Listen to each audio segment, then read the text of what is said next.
It is time to talk about MCC 14. Oh, buddy, this is going to be interesting. Cheating accusations, death threats, tragedy, and more have occurred in this event, and I'm going to cover all of it that I can. First of all, the aqua axolotls faced blue bats and dodgeballed, just like I predicted. And like I predicted, aqua won. My boys, the purple pandas, just missed out on dodgeballed, which was a bit disappointing, but it was okay. A couple of shockers were how low yellow placed, despite placing first in a lot of games. And also green placed surprisingly low. However, the biggest shocker was how screwed over lime was by the events of the MCC.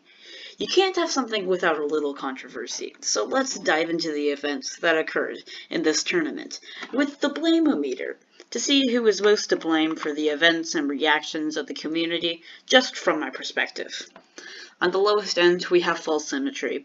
In Parkour Tech, she was invisible for one of the rounds due to a bug, but people blame her for messing up the score of the Red Rabbits. However, she is more the victim than anyone. The bug occurred after she relogged because she couldn't see the map for the first 5 rounds or so.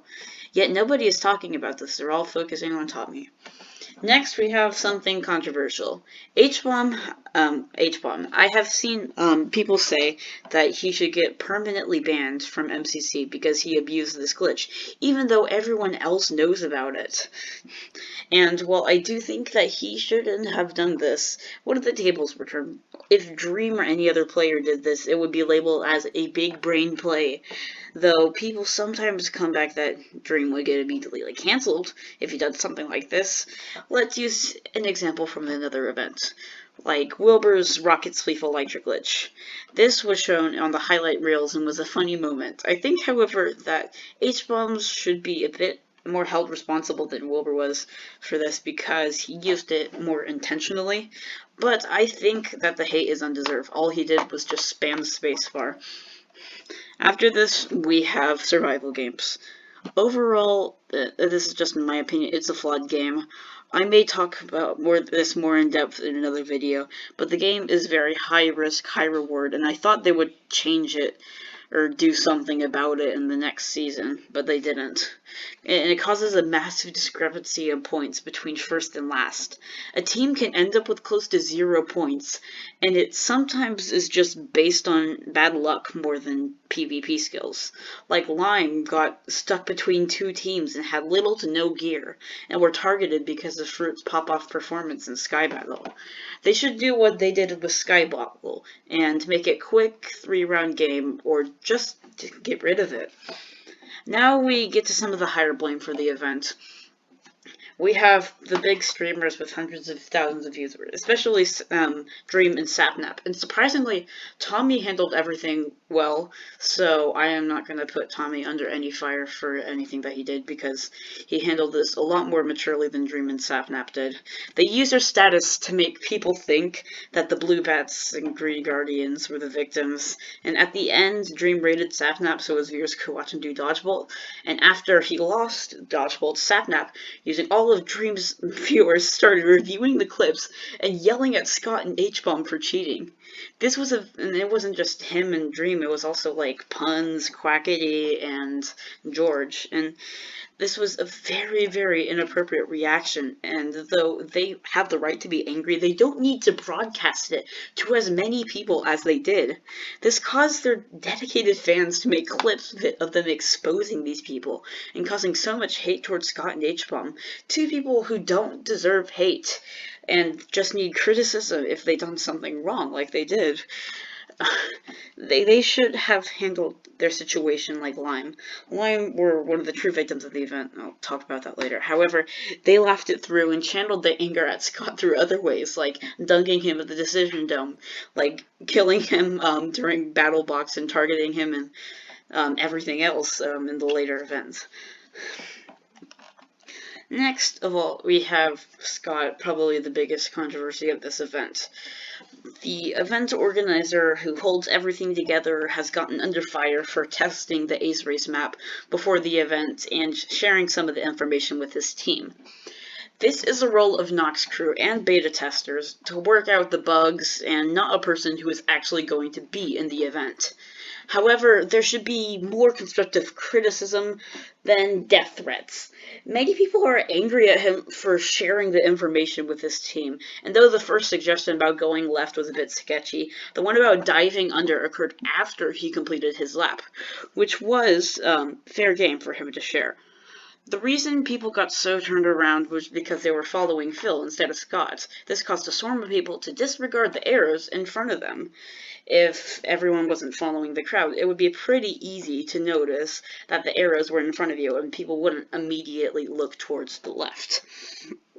It was the wrong thing to do to give himself an advantage in the event, but this should not correlate to him not being in the next MCC.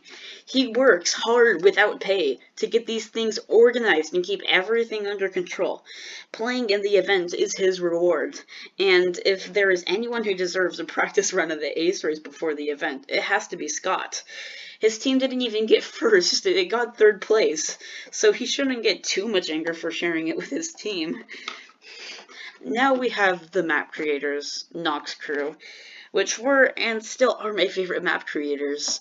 And the map was amazing, but it had a lot of flaws. The biggest one was the checkpoint system. If you pass an old checkpoint that you were not supposed to go to, it should either not save as a checkpoint, so you can reset to the old one, or it should teleport you straight back to the previous checkpoint. Instead, it saved it as a new checkpoint and made almost all players go backwards. They shouldn't have made the map cross over itself, and they should have at least put barrier blocks over there to keep the players from going the wrong way. As a good map creator, you should think about every way someone could cheese or go the wrong way in the map. However, I will cut them some slack, because Nox Crew has been very busy for the past 6 months trying to get everything worked out, and with all of the constant pressure of the community to get Season 2 started, it was inevitable for them to make some mistakes under stress. And the highest blame for this event is the hardcore fans. They were the ones who kept putting pressure on Nox Crew. They were the ones who listened to Sapnap and Dream and Quackity and Puns and George and started sending hate and death threats to Scott. They were the ones who yelled at Scott for not putting Rambo in the event. They were the ones who were not looking at all sides of the spectrum with the event and not seeing that other people are affected by this.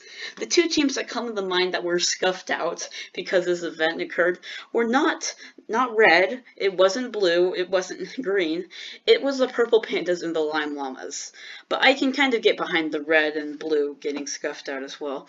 So let's look at the placements. Purple got in third place, meaning that they, without the hole-in-the-wall glitch and Scott's unfair advantage in Ace Race, they would have made it to Dodge Bolt, and could have potentially won.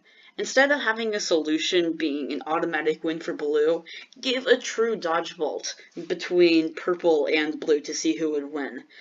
I have talked about them a lot in this video, but Lion Llamas are the true victims of everything that occurred. And first, they got messed up with the textures on the gold build and build more, and could have placed higher if they knew what the actual block was. They also got confused on the weird to get to the other side map, and after their amazing performance in Sky Battle, they were second overall, and things were looking up for them. Then everything started to go terrible. They got targeted and sandwiched between two teams in survival games, and were the first team out, getting almost no points in the game. Then, in Hole in the Wall, their morals were down, which affected their performance. Then Fruitberries went from 3rd to like 38th in Ace Race due to the map, just like Tommy, which everyone focuses on, but was still able to get one of the fastest laps whenever placing low. However, they still had good spirit after being screwed over and decided to use the rest of the games as practice. They went ahead and decided to use some interesting strategies in Battle Box, which we'll talk about later in the highlights, and also had a massive disadvantage in parkour tag, with False not being able to see anything for the first couple of rounds, but they still threw for their friends to give them and to Dodge Bolt, and they still kept good spirits, even though they went from second to dead last over the course of a couple of games. Of course, I'm going to focus on Lime because I watched them, but that is just my opinion. Now, let's focus on the good stuff. Finally, The new To Get to the Other Side maps were very interesting. The parkour tab map was really well designed. I love the space race map despite all of its flaws.